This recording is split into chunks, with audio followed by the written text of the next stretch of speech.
Pneumonia. Don't be the fluid that slowly fills my lungs and makes it harder for me to breathe. Just because my problem is smaller than yours does not make them inferior or insignificant. Don't you dare tell me that I'm over-exaggerating because you are not in my skin. You do not really know how this is.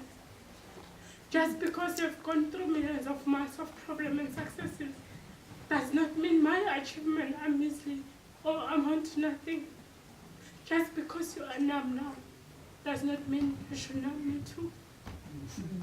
I can't have a life full of anesthetics.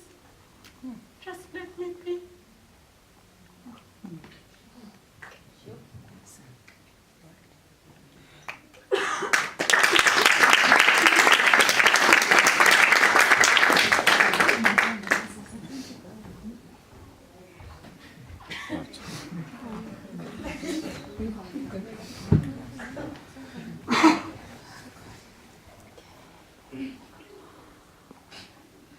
I swear, nights are not the same. Days are filled with pain, anguish, and sorrow. I feel every time I look outside and I try to reach out, I fail. My life is constructed by everything I look, everything I've been through. Lives go without a care. Nobody knows why. Even I do not know. Days of dream of ending this life, rushing it out of me. But I still wait. Even I do not know why.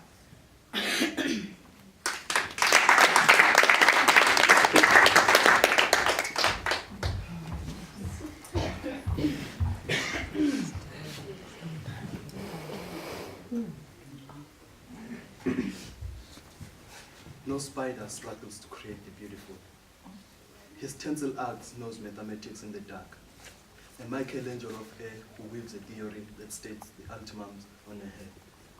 Born to the purple of his needs, he has no unsolved problems. He suffers no dichotomy, but wakes to work and works to kill. Beauty empiric in his creed, a perfect shield in a villain's skill. A wreck-born summit of the ooze of soft, warm mud that is split and stirred. I hold within my skull the word, sealed and soft.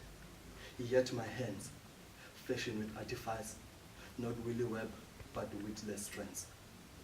But when the poor cold corpse of words is laid upon its kettlebell, I, vindicate, will shed the tear that falls like wax and creep unheard, grave and bowed, the pure necessity, a shroud.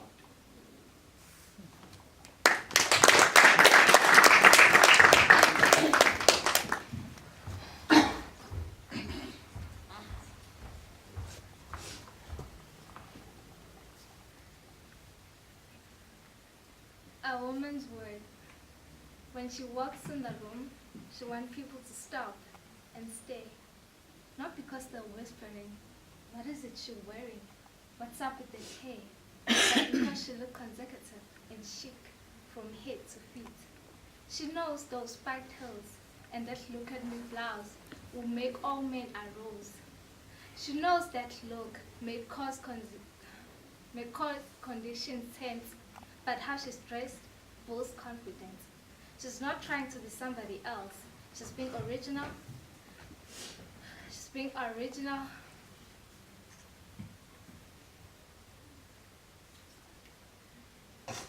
She's being original, comfortable in her own skin. She looks pretty and carries herself well. She doesn't do loud makeup, green hair, tight skirts. Clothes should reveal what only time should tell. And that's who I am. I'm a woman, 365 days a year. I don't clock out.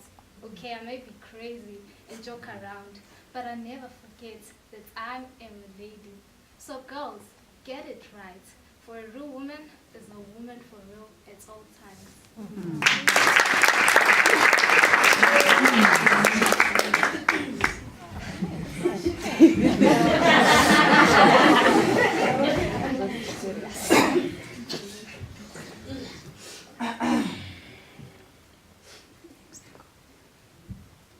Heavy winds of pain surge in my body as clouds. Bouldered rocks hung low in my soul, weighing me down to the ground. Blood gushes out with no sound. Pain is what I awake to. Agony is what I slip in. Devastation is what I am. I do not understand a word people say, but does that stop me? No, but it does make me stronger. Strong wings unfold before my eyes, black and beautiful. Red smoldering eyes glare hatred at me. Stunning. Still like feathers pierce my body. Pleasurable. Blood oozing out of my body and kills me. Satisfaction. Deep craters and heartbreak causes me to see the shadows of death. Crave. Deep craters of darkness eat me whole. I am no longer a slave from this place called home. I am no longer a rebellious teen, but a saint in the eyes of others.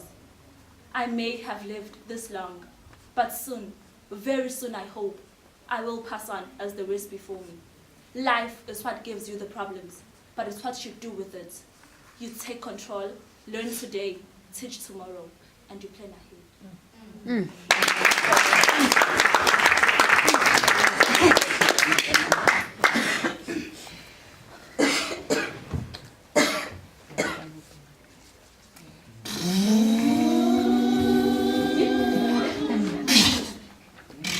Suddenly, the engine spluttered.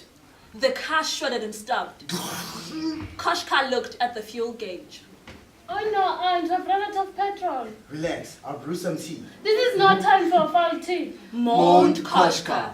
Aunt F soon had the tea ready. Off with it, Koshka. What?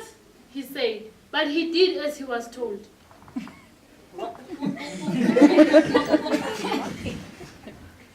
Koshka started the car, and it rolled into life. Drive on! Chuckled his grand Aunt F and Off they they sped. Koshka was driving very fast across the bridge, spinning into a deep board. Slow down! Later, Aunt F I think Big Red Head has broken the bridge! We'll never stop, hugged and Koshka As as his foot pumped the brakes. Help! As the car plunged down. Will Koshka and Aunt survive? Find out in part 18. As the car plunged down, and F said, Don't panic. Keep calm. We'll use my duvet as a parachute. I'll bring the tea. Ready, Koshka? holding onto the duvet, they floated down slowly as the car whizzed past them. They had it crash into the gorge with the most enormous explosion. Aunt F and Koshka parachuted safely down beside an archway. It had a staircase leading it through the clouds of swirling red fog. There was a signpost which Koshka read aloud. Bexley Lane. Gosh, Aunt, we're here at last. Suddenly, Fierce guards rush upon the two intruders. Grab them and throw them in the dungeon! Off to the chief guards! run! Cried Aunt F. Run! She turned to flee, but the guard tripped her up with his long spear. Koshka dived for the duvet, grabbing the two corners. He flung it high above his head. With all his strength, he covered the two guards completely. They roared. We tried! Stop them! Stop them! Koshka picked up Aunt F and escaped towards the archway. Well done, Koshka. Gasped his aunt. Through the arch and up the stairs they went, disappearing into the deep red swelling fog. After a long climb, they stopped to rest. Aunt F brewed yet another pot of the foul tea. The fog began to lift. Look, Aunt! Cried Koshka nervously. Look! Glowering just above them was big Red head! Do you have some tea, big red head? She said politely. You mad old hag! He shouted angrily. You have disobeyed my laws. You have defied me. Now I'm going to destroy you and that wretched boy. The staircase shook. Aunt F went tumbling down the steps. Her tipple spun through the air towards Big Red Head. Who greatly opened his enormous mouth. The Mad Mountain swallowed the whole pot of foul-tasting tea in one gulp. His mouth snapped shut. But his eyes opened wide. He has tasted the tea! They collapse! Rocks and boulders crashed down the stairs. Well done, Aunt. Laughed Koshka. Your tears destroy Big Red Head forever. Quick now, down the stairs before we are burned. The good news spread very quickly. Koshka and his Aunt F were given a hero's welcome on their return. At the celebration, they sang a duet. It was a mountain Called Big Red Head. Have some tea. We politely said. Because they're the Lord that said it all for.